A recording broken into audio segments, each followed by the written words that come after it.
In today's video, we will discuss about mitral stenosis. Mitral stenosis refers to the narrowing of the mitral valve. It can be either congenital or rheumatic. Mainly, it is rheumatic. Now, coming on to the etiology, what really causes this mitral stenosis? Now, to remember etiology, we must remember it will come from M, R, and S. So M two times, R two times, S two times.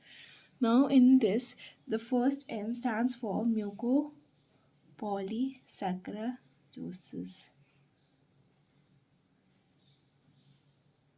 Then methyl surgide, rheumatic fever, rheumatic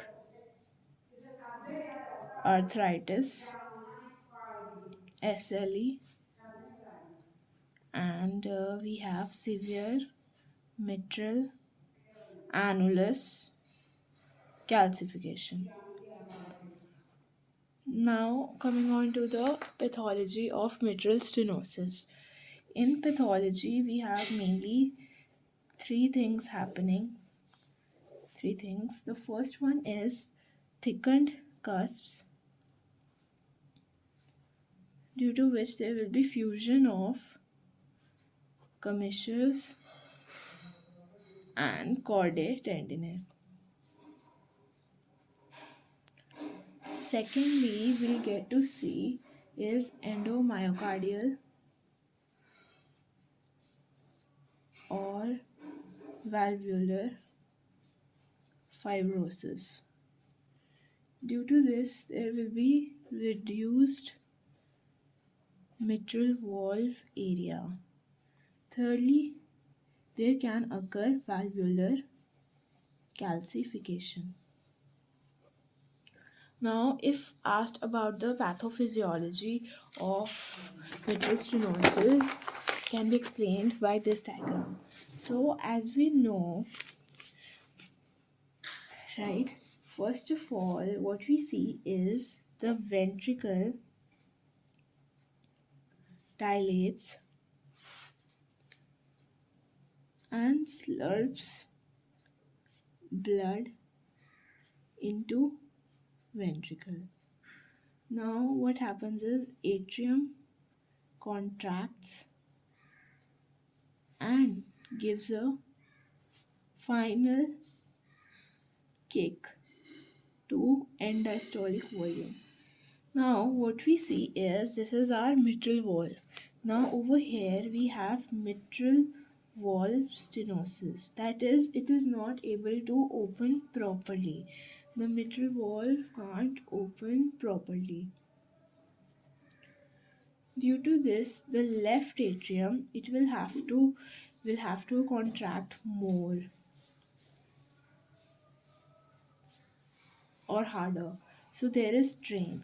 Now ultimately, due to this strain, what happens is our left atrium it enlarges.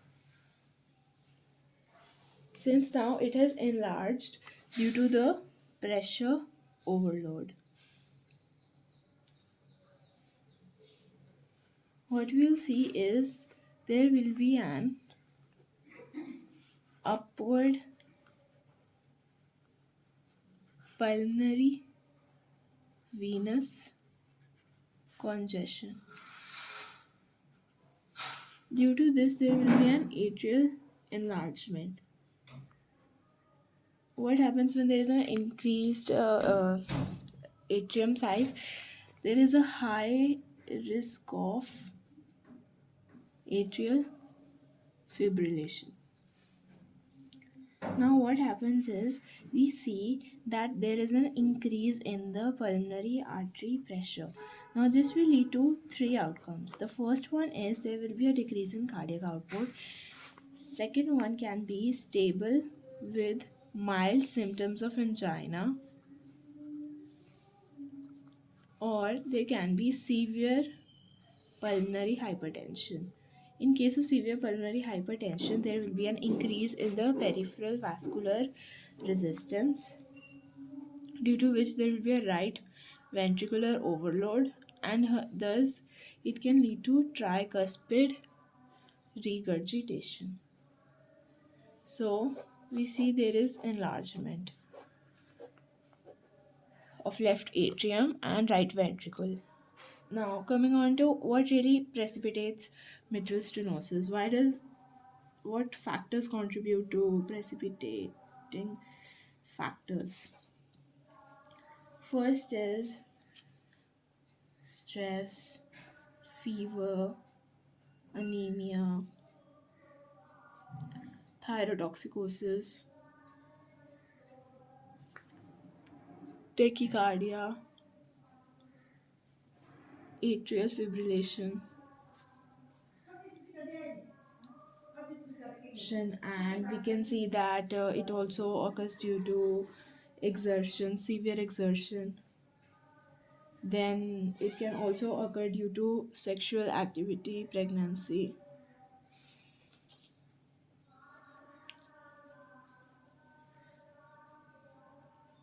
Now, coming on to the clinical features of mitral stenosis. Now, first of all, since we know that there will be a decrease in the cardiac output, so due to decrease in the cardiac output, we might experience lethargy, tiredness, weakness, fatigue. Then there will also occur the symptoms of lung infection. In symptoms of lung infection, what we can see is lobar pneumonia, bronchitis, bronchopneumonia.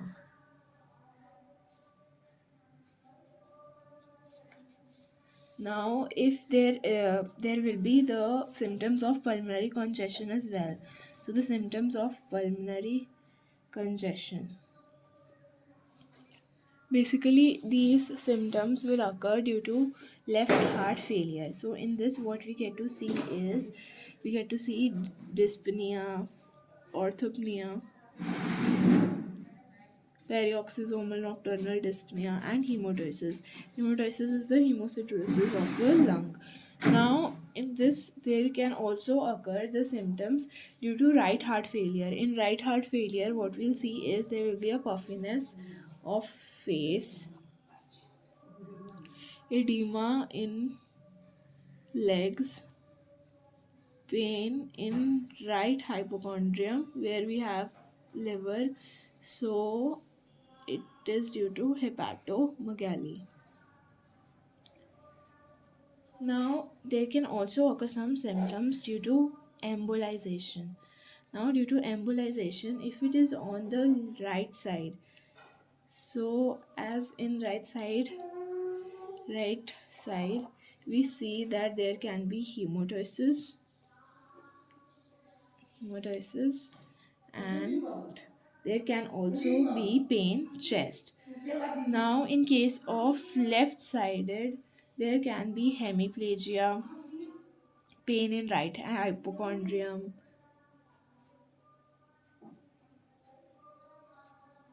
and there can occur loss of peripheral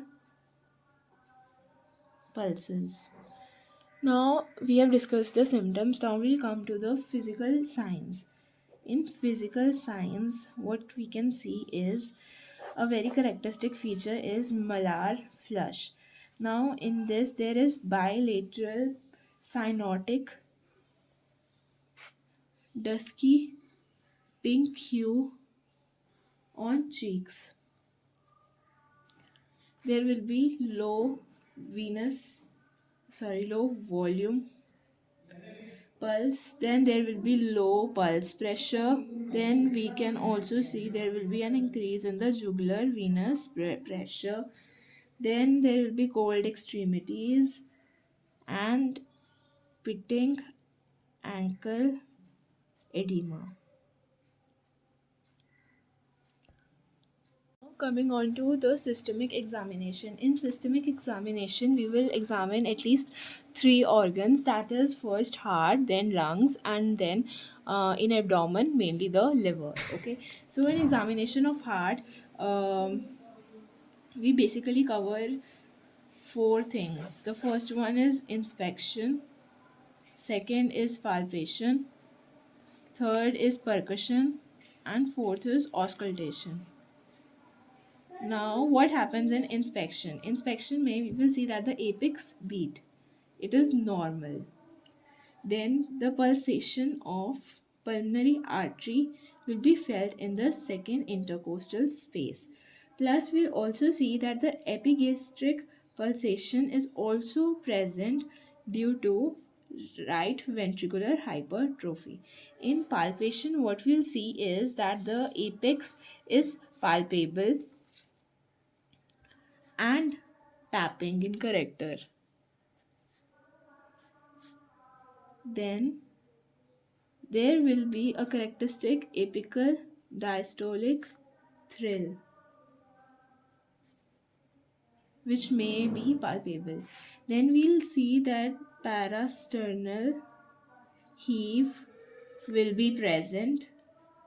Then there will be right ventricular pulsation in the epigastrium.